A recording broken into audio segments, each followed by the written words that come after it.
Daniel Flores, periodista en Publimetro México y titular del programa War Room en Radio 13. Te comento rápido, José, el tema que lo comentaba, básicamente, hablando ya con otras organizaciones y especialistas en el tema, es el racismo en México existe y no es una lucha de ahorita, es una lucha desde hace varios años y hay que aprovechar esta brecha que se abrió para tocar el tema y tratarlo y erradicarlo.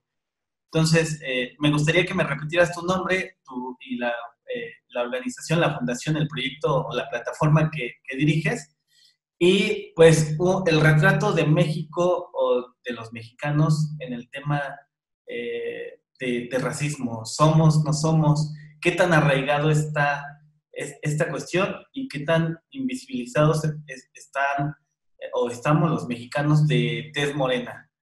Por favor, si eres tan amable.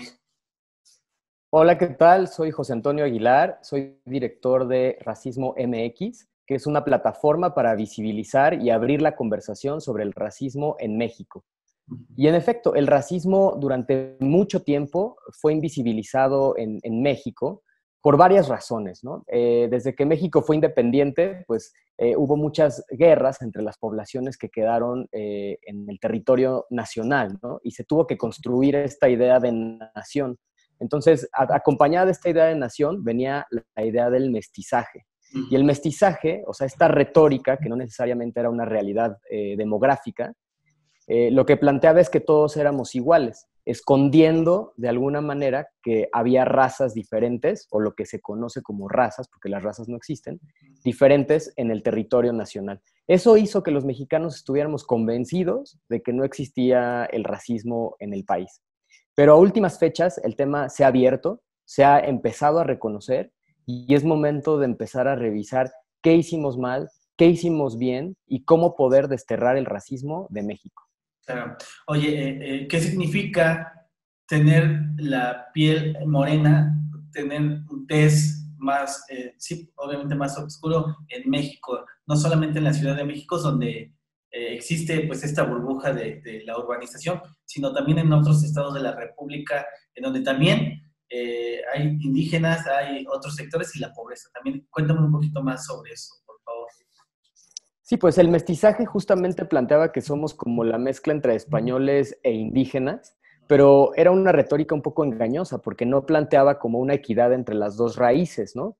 Primero, pues ignoraba la raíz afrodescendiente, ¿no? Pero independientemente de eso, como que planteaba que era una unión de dos raíces por igual, pero en realidad no. El mestizaje lo que hacía era como que rechazar la parte indígena, o sea, no hables tu lengua, no tengas tus usos y costumbres, modernízate, piensa como occidental. Y entonces, una vez que eso hace la población, entonces sí puede llamarse mestiza. Entonces, el proyecto del mestizaje en realidad lo que hace es rechazar esa raíz relacionada con todo lo indígena. Entonces, esa retórica hace que hoy día tener piel morena en México, o piel oscura, o ser afrodescendiente o indígena, tenga efectos en la economía de las personas, tenga efectos en la educación, tenga efectos en la salud y en el mercado laboral, desde luego, ¿no? ¿Cómo? Pues evidentemente, si eres una persona indígena y no puede acceder a una educación, por ejemplo, en tu lengua, pues eso va a hacer que quizás no puedas terminar ni la primaria o una carrera universitaria. Eso después se lleva al mercado laboral, en donde ya el INEGI en 2017 con el módulo de movilidad social demostró la correlación directa que hay entre tono de piel y tipo de trabajo, ¿no? Y bueno, y si entonces partimos también de ahí, del mercado laboral, entonces llevado al ingreso y a la acumulación de riqueza, pues evidentemente las personas de pieles más morenas tienen menores ingresos y menor acumulación de riqueza en contraposición con las personas de piel blanca, ¿no? Que tienen mucho más ingreso, mejores puestos. Entonces, esto se resume a que en México sí la pobreza tiene un tono de piel, todos lo sabemos, está en el imaginario, la pobreza tiene el color de piel moreno, y la riqueza, por el contrario, también tiene un tono de piel que es el tono de piel claro, ¿no? Esos son los efectos del racismo, no solo se queda en una broma, no solo se queda en una frase, sino tiene efectos profundamente en la vida de las personas. Te preguntaba, José, hay algunos actores que en esta serie de entrevistas y especialistas, incluso organizaciones civiles, comentaban, no es una lucha de ahorita, es una lucha que venimos tratando de erradicar el racismo desde hace años, pero pareciera que apenas se está tocando, se está abriendo esta brecha para atacar el problema. La ruta que deberíamos de tomar como sociedad, como empresas, como clase política, obviamente para erradicar, le preguntaba a uno los dichos populares de indio, naco, estas frases que están sumamente arraigadas, pareciera en nuestro colectivo desde hace varias generaciones. ¿Cómo cambiar el chip para pensar que tener la piel morena es malo o es sinónimo de pobreza? Bueno, primero, y por el contexto en el que estamos ahorita y la coyuntura, yo creo que lo primero es hablarlo, ¿no? Justo lo que estamos haciendo ahorita. O sea, empezar a sacar esos demonios que tenemos como mexicanos y decir, bueno, ¿y por qué indio es ser malo, no?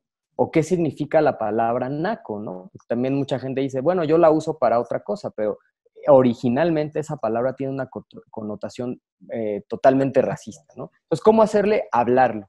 En segundo lugar, denunciarlo, ¿no? Y por eso es tan importante ahorita también esta coyuntura, señalar la importancia que tiene CONAPRED en esto, ¿no? CONAPRED ya lleva muchos años peleando por las poblaciones en situación de vulnerabilidad, no solo en racismo, ¿no? Sino también en cuestiones de diversidad sexual o también en situación de alguna discapacidad o de género. Entonces, denunciarlo es muy importante, hablarlo. Y en tercer lugar, educándonos, ¿no? Porque hablábamos del mestizaje y yo siempre lo traigo a colación, porque el mestizaje es ese fantasma que nos nubla de ver el racismo, ¿no? Porque todos somos aparentemente mestizos, entonces no habría ningún problema, pero eso es falso.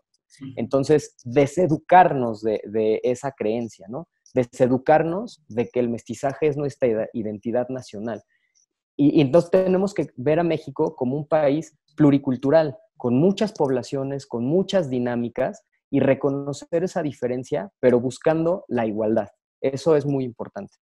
Eh, Oye, qué bueno que tocaste el tema del CONAPRED, la salida de la titular, a raíz de este conflicto que se dio por este foro de un youtuber y toda esta discusión. ¿Qué tan grave es que se debilite o se busque desaparecer a un organismo como es la CONAPRED, que ha tenido años de lucha en la defensa de la libertad de los derechos, la discriminación, etc., etc.? Eh, ¿Estamos equivocando el camino como gobierno o hacia dónde tenemos que caminar, José? Así es. Yo sostengo que la salida de Mónica Maxice es desproporcionada. Si bien desde Racismo MX fuimos muy críticos con este foro, no tanto porque estuviera Chumel, que sí hemos sido muy críticos con sus tweets, sino más bien en la forma en la que se presentaba, ¿no? Primero era un debate y con signos de interrogación de racismo en México, como si no el CONAPRED ya supiera que existe, ¿no? El racismo no está a debate.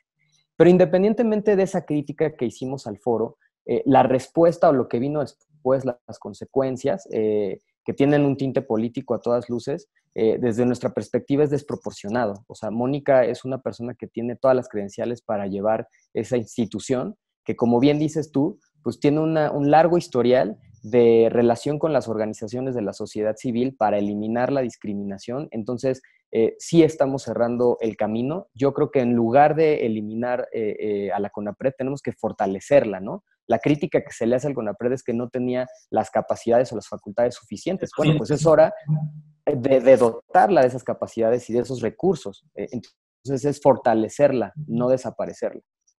Oye, también parte del debate, José, ayer que se dio en esta semana y también que se ha presentado en algunos otros foros, ¿existe el racismo a la inversa? Hay sectores que han salido a decir que Waxican es igual o es comparable con decir indio o naco. A mi parecer, no. ¿Es equiparable o existe este racismo a la inversa?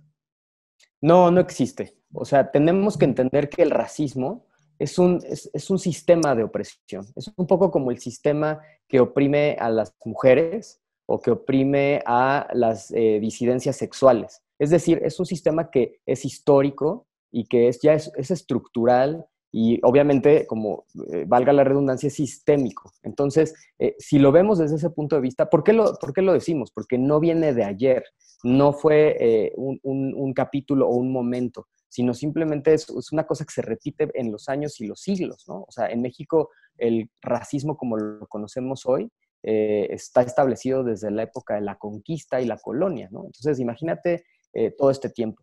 Por lo tanto, este sistema, ¿cuál es el resultado? Pues como ya vimos, ha dejado atrás a poblaciones de tonos de piel morena, de adscripción a algún origen étnico indígena o poblaciones afrodescendientes. Entonces, como sistemáticamente se deja atrás a estas poblaciones, también beneficia a otras, que en este caso son las personas que tienen el privilegio de la piel blanca, que generalmente están en las élites, ¿no? Con esto no quiere decir que todas las personas que son morenas son pobres o todas las personas que son blancas son ricas, no. O sea, claro que existen dinámicas y excepciones, pero la tendencia del país nos dice eso. Entonces, como las personas de tono de piel blanca son tendientemente las beneficiarias de este sistema, decir whitexican no las pone en el lugar de las personas morenas. Es decir whitexican, fifi todas las calificativos que gustes, no vulnera sus derechos. No es una discriminación. ¿Es una ofensa? Sí. ¿Está mal usarlo para descalificar? Sí. Pero de ninguna manera es Es racismo. equiparable. Así es. No es equiparable. Oye, el tema o la ruta que debería de tomar, independientemente del contexto político y lo que está sucediendo en CONAPRED, la coyuntura, ¿hacia dónde deberíamos de caminar, José, en el tema o erradicar más bien el tema del racismo, que se incorpore a la agenda política o al tema social? ¿Cuál es este trabajo que deberíamos de hacer como sociedad en general para que no se pierda pues la cuestión de hablar sobre el racismo en una sociedad que lo tiene profundamente arraigado? Pues sí, desde las organizaciones de la sociedad civil, seguir empujando el tema para que se visibilice, para que se hable del tema. Y como agenda política, yo creo que así como existe una estrategia de seguridad o una estrategia en salud, debe haber una estrategia enfocada a eliminar la discriminación y la tiene que liderar el CONAPRED. Yo creo que esa es la propuesta más importante donde muchas organizaciones de la sociedad civil nos estamos uniendo para empujarla y desde la Asamblea Consultiva de CONAPRED, que ellos también la empujen. Una estrategia nacional para eliminar la discriminación y dentro de esa discriminación está la discriminación racial. ¿Qué tan difícil es cambiar el chip a estas alturas, José? Tener un tono de piel moreno y uno blanco, pues en todo este contexto y sobre todo porque nos educan así en todas las generaciones que han pasado, incluso la de ahorita. ¿Qué tan complicado podría ser cambiarle el chip a la persona o a nuestra sociedad? O a nosotros mismos, por así decirlo. Pues mira, sí, yo reconozco que es una labor muy difícil, sobre todo porque está en el inconsciente casi, ¿no? O sea, lo aprendimos en la primaria y de la raza cósmica y por mi raza hablará el espíritu y todo este tema muy ambiguo del mestizaje y de la identidad nacional que niega otras identidades como las indígenas o las afrodescendientes, pero yo creo que no es imposible. Y de cualquier modo, aunque sea difícil, es la mejor opción a no hacer nada. Entonces, creo que más bien hay que unirnos para que sí pase, ¿no? Y un ejemplo de esto fue el foro que tuvimos ayer de El racismo no es un chiste, que esperábamos, pues hasta cierto punto, una respuesta violenta, agresiva o mala del público, de muchos actores, ¿no? En el contexto. Pero no, o sea, recibimos una muy buena respuesta desde las personas y el equipo de Chumel que estuvieron muy abiertos a dialogar sobre este tema, así como también especialistas de primera como Federico Navarrete o Yumko Ogata, que se dedican a estudiar estos temas. Entonces, el diálogo y el abrir puentes siempre va a ser positivo. Entonces, aunque sea difícil, tenemos que hacerlo. Oye, Julio, nada más, y es una pregunta que le hemos hecho en esta serie de entrevistas. ¿Qué significa ser una persona o una mujer de tez morena de otro estado de la República, no en la Ciudad de México, actualmente? Pues Con es todo y tener esto de las restricciones, cuéntame un poquito, por favor. Pues obviamente existe este concepto de interseccionalidad, en donde obviamente ser una mujer morena, racializada, y si encima de eso pertenece a un nivel socioeconómico bajo, entonces está en plena vulnerabilidad y puede ser víctima de violencia de género, puede ser víctima de violencia económica, de violencia racial. Entonces, ese es el significado, ¿no? Y además, el hecho de no vivir en la Ciudad de México también la priva de algunos recursos que aquí sí hay, ¿no? Probablemente no solo el sistema policial o de protección de la mujer, sino también la información que ella pueda tener para empoderarse. Entonces, evidentemente es una situación de vulnerabilidad total. Buenísimo, pues te agradezco mucho los minutos. Nada más, ¿alguna palabra que pudieras calificar el tema del racismo que existe en México y pues esta lucha para erradicarlo, por favor? No sé. Pues yo le pondría la palabra oportunidad, porque muchas veces siempre tenemos esta narrativa de que entre los mexicanos no nos ayudamos, o que somos farol de la calle, oscuridad de la noche, o le echamos la culpa al otro, ¿no? O cuando perdemos en el fútbol, y nunca nos ponemos a pensar que probablemente esa baja autoestima nacional tenga que ver necesariamente con una parte de aceptación de nuestras raíces, pero sin meter narrativas de mestizaje, sino simplemente aceptarnos como somos en nuestra diversidad, porque la diversidad es sinónimo de riqueza. Buenísimo. Oye, pues nada más me recuerdas tus redes sociales de Racismo MX, por favor. Claro, Twitter, @racismo_mx, Instagram, racismo MX, seguido, y Facebook, racismo MX también. Y nada más, algo que desees agregar nada más para finalizar, José. Pues que se den una vuelta por la plataforma racismo.mx, ahí van a encontrar muchísimos recursos para empezar a empaparse el tema. Hay videos, hay artículos, hay libros, hay un blog, entonces espero que lo disfruten y se diviertan. Pues muchísimas gracias por los minutos. Ahí te aviso cuando esté el material, ¿vale? Claro que sí, muchísimas gracias y estamos en contacto. Un abrazote, José. Cuídate. Igualmente, hasta luego, bye.